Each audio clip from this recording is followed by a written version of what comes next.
Welcome sa Dries TV. Kung interesado ka sa ganitong news, huwag kalimutang isubscribe ang ating YouTube channel. Maraming salamat! So ayan, welcome back again sa ating YouTube channel mga kakimpaw. And sa update nating ito, ang pag-uusapan natin ay tungkol sa mga importanteng ganap kina Kim and syempre kay Paolo Avellino. Pero bago po ang lahat, maraming salamat sa inyong patuloy na pagsuporta at pagsubaybay sa mga daily update natin. Kaya naman bilang pasasalamat, narito po ang isang napili kong komento patungkol ito sa naging previous update. Mula ito kay Ginang Mila Carillo, sabi niya, "Ma'am dear, kahit anong mangyari sa buhay ni Kim, sa wakas naibsan ang kanyang kaisipan habang nandyan si Pao sa tabi niya. Naging masaya si Kim na papawi niya ang kalungkutan dumaraan sa buhay niya. Huwag mong sayangin ang buhay mo kahit paano nandyan sa tabi mo si Pao. Siya lang ang makawala ng stress na mabigat sa buhay mo. Huwag mong pabayaan ang sarili mo, alawin mo ang inyong sarili. Pumunta ka sa malamig na lugar na nakabubuti sa isip mo. Huwag mong sayangin ang buhay nyo, andyan si Pao. Magbakasyon kayo ni Pao para naman mabawasan ang problema. Si Lord nang bahala sa pera na nawala. Saksi ang Panginoon na siya ang naglapag ng 10 utos ng Diyos na huwag magnakaw. Kaya Kim, maging masayan lang kayo ni Pao kasama ang mga family, Avellino Chu family sa darating na Pasko. Merry Christmas and Happy New Year. Have a nice day, Kim Pao. Support lang kami hanggang dulo. Iwasan lang nating masira ang Kim Pao." Tama po kayo dyan, Ginang Mila Carillo. Iwasan sana ni Chinita Princess magpaka-stress at mag-isip ng nakaka-stress na pangyayari sa kanyang buhay.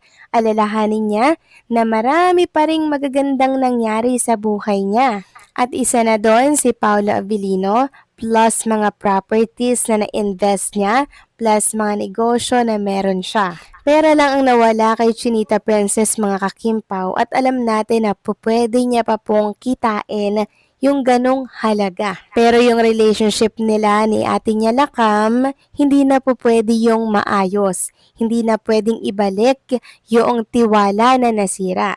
Pwede silang magkapatawaran pero may boundaries na.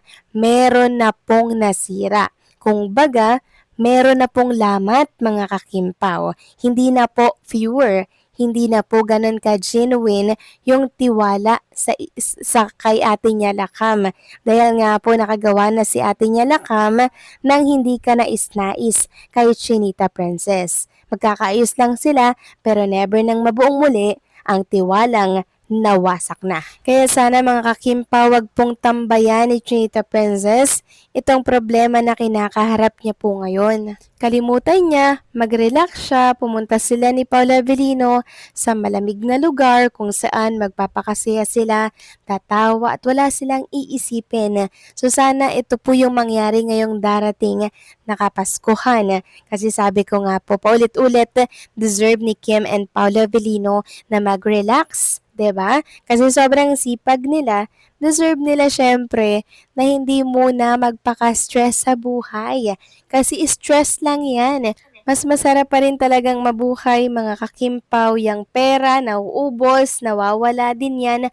Pero ang buhay talaga mga kakimpaw, ito yung dapat nating i-enjoy dito sa lupa. May pera man o wala, may ngipin man o wala, kailangan nating magpakasaya. Kasi hindi natin alam kung hanggang saan, hanggang kailan lang ang buhay natin dito sa ibabaw ng lupa.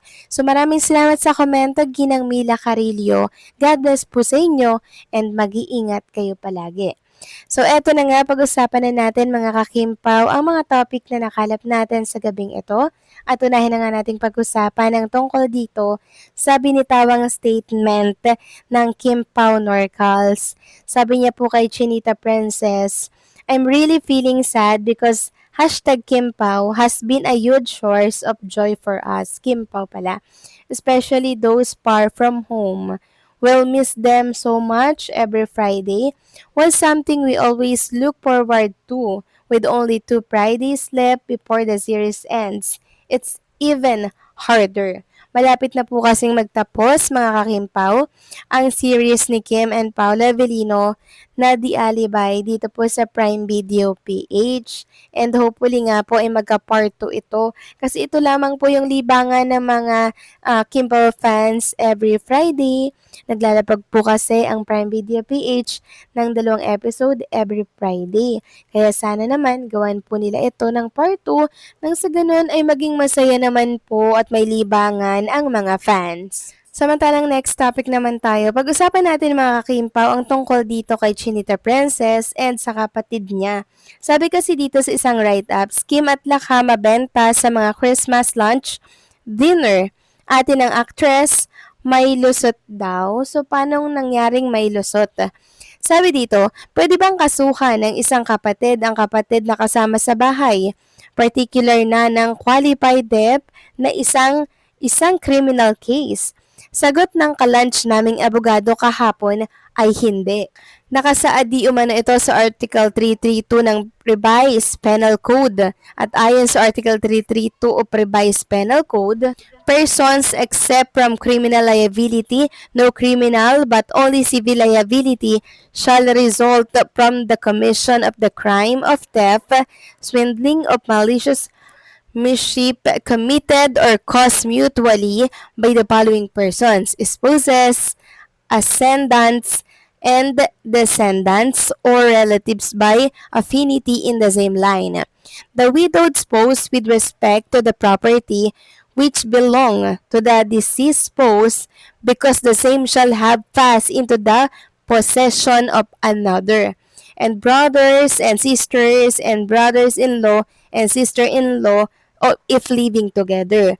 The exception established by this article shall not be applicable to stranger participating in the commission of the crime.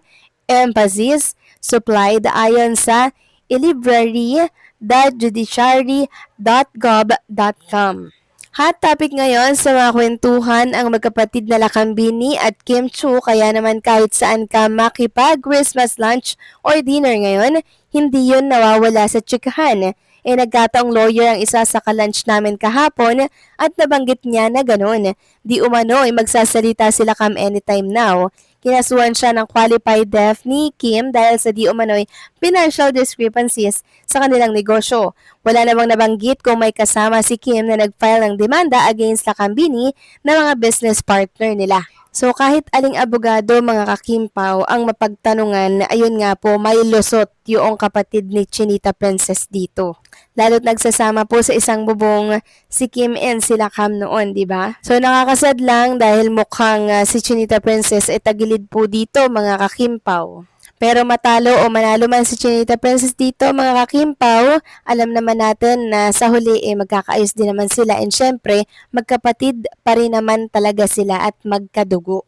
Pero kung kakayanin po mga kakimpaw na maipanalo po ito ng abogado ni Chinita Princess, di mas maganda mga kakimpaw. Pero ang tanong, kaya ni Chinita Princess na nakitang nakakulong yung kanyang kapatid? Knowing Kim Chu, masyado po yung mabait and may pusong mamon mga kakimpaw. Siguro intensyon niya lang po talaga na magkaroon po ng leksyon at realization si ate niya Lakam. So paano mga kakimpaw, hanggang dito na lamang po ang update natin. Maraming salamat po sa patuloy na pagsuporta.